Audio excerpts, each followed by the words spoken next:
اردو ہے میرا نام، اردو ہے میرا نام، مخصوصوں کی پہلی میں میر کی ہمراز غالب کی سہیلی، اردو ہے میرا نام۔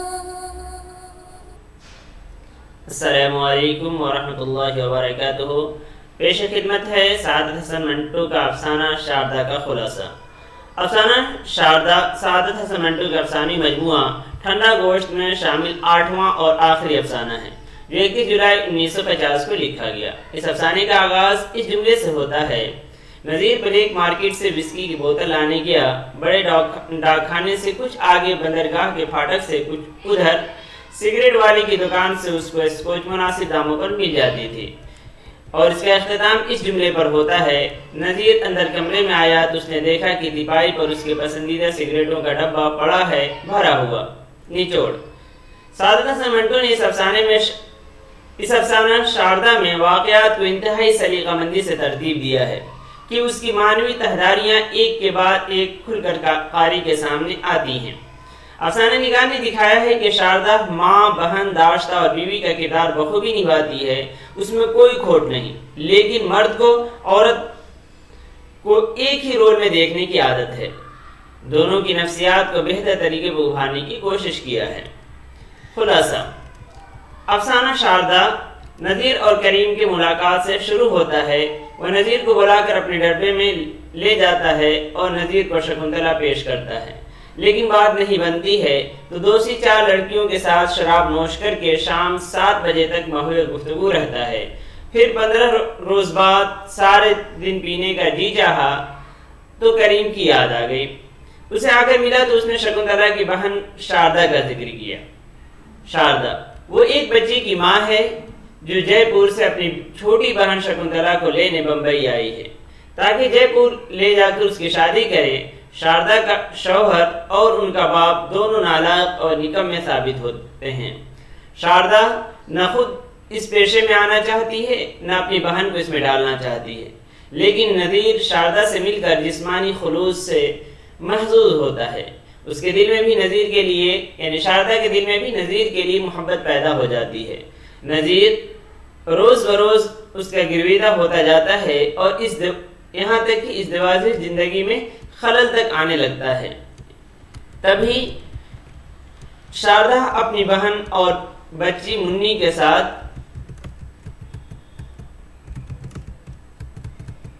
بہن اور اپنی بچی منی کے ساتھ جے پور چلی جاتی ہے اور نذیر کا پتہ بھی لے جاتی ہے، جس پر لمبا لمبا خط لکھنا شروع کرتی ہے۔ پہلا خط ہی نذیر کی بیوی کے ہاتھ لگ جاتا ہے اور اس کی سالی نعیمہ سے وہ خط پڑھواتی ہے تو شاردا کا نام سنتے ہی نذیر خط کو گول مال کر دیتا ہے۔ اسی طرح کئی خط کے سلسلے میں چکمہ دیتا ہے۔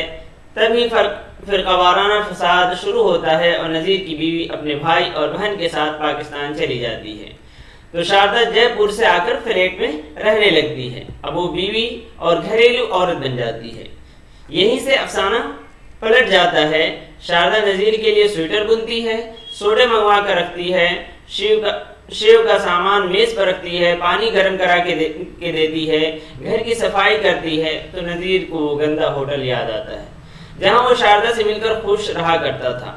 وہاں شاردا کی بچی منی ساتھ ہوتی جس سے وہ کھیلتا۔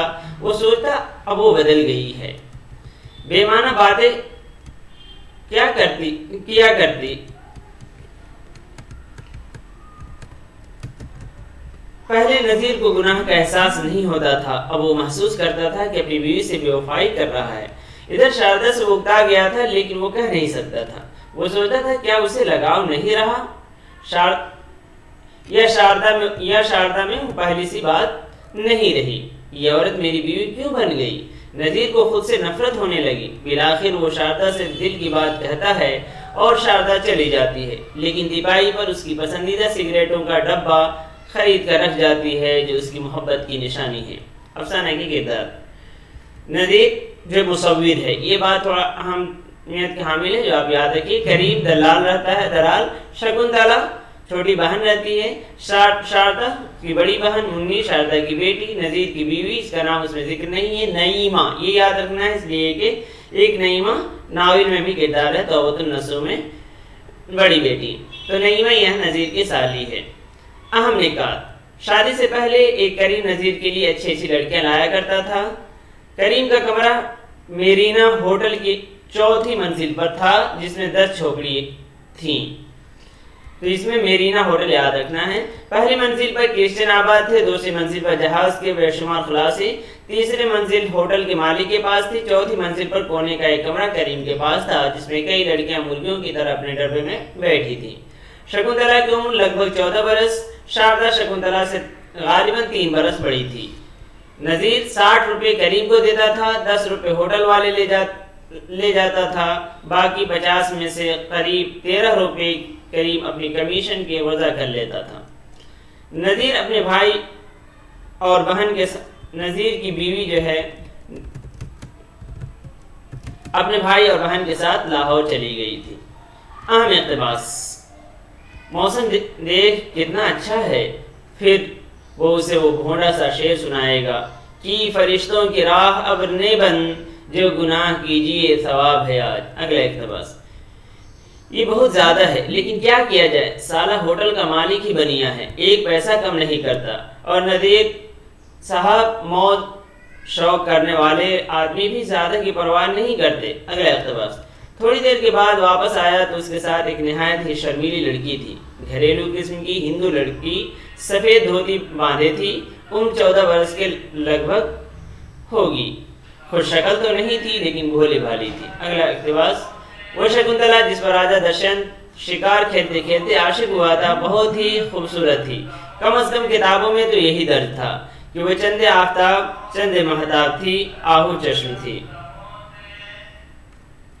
اگلا اقتباس ہے، اس کو بچے بہت اچھے لگتے تھے، منی خوش شکل نہیں تھی لیکن کم سنی کے باعث نذیر کے لیے دلکش تھی، اس نے اس کو گود میں لیا، ماں سے سو نہیں رہی تھی۔ اگلا اقتباس، بھائی میں کوئی سیٹھ تو ہوں نہیں، ہر 2 سے روز 50 ایک، 10 ہوٹل کے، 30 بوتل کے اور اوپر کا خرچ علیحدہ، میرا تو دیوالا پٹ گیا ہے، خدا کی قسم مقروض ہو گیا ہوں۔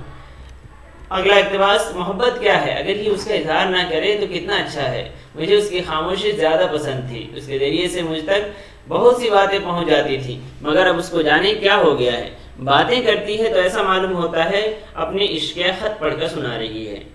اگلا اقتباس، وہی کتابوں اور افسانوں والی فضول باتیں، گیلے شکوے، آہیں، راتیں تارے گن گن کر کاٹنا۔ نذیر نے ایک اور پک لیا اور سوچا کون تارے گنتا ہے، گن کیسے سکتا ہے اتنے سارے تاروں کو، بالکل فضول ہے، بیہودہ بکواس ہے۔ اگلا اقتباس نہایت ہی اہم، اس افسانے کے بہترین اقتباس ہے، ماں بننا کتنا اچھا ہے، اور یہ دودھ، مردوں میں کتنی بڑی کمی ہے کہ وہ کھا پی کر سب ہضم کر جاتے ہیں، عورتیں کھاتی ہیں اور کھلاتی بھی ہیں، کسی کو پالنا اپنے بچے ہی کو صحیح کتنی شاندار چیز ہے۔